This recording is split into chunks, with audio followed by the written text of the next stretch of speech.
In this video, I'm gonna explain to you why you need to be shooting at ISO 100 whenever you have a still subject.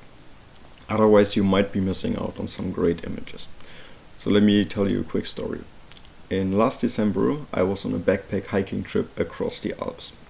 And on this particular day, I was going to Matterhorn for the very first time. So it was super exciting. I woke up at like 5 in the morning. I had a 3-hour train drive. And it was like a whole day of adventure and exploring and hiking.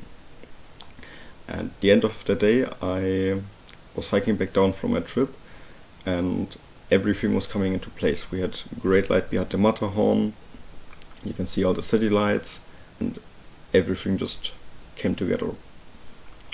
And this particular image right over here, as I came back in post and started to edit it, I realized it was just off. And then I realized it was shot at ISO 640, which is not even like a particular high value.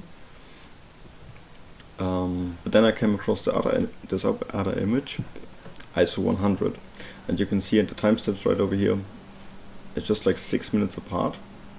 And I just want to quickly copy all the relevant settings right over, so we have the exact same settings. You can see this image kind of looks off compared to this image, which is spot on. This is shot at ISO 100. If you look in the side-by-side comparison to these two images, you can see the composition is very similar. I'm just going to pull down the exposure a little bit. But if you look at the left image, there's just so much harmony between the sky, the Matterhorn, the city and the snow in the foreground. And that's just not there on the left image. Like, don't get me wrong, it's a great image, but it's just not as great as this one. And that's because your camera loses some color information when shooting at higher ISOs, especially in like very dark conditions. You can see both of them were exposed at like 15 seconds, so it was quite dark already.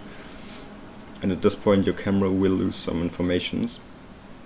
And this is a cool image, but this is a great image, and that's what you want.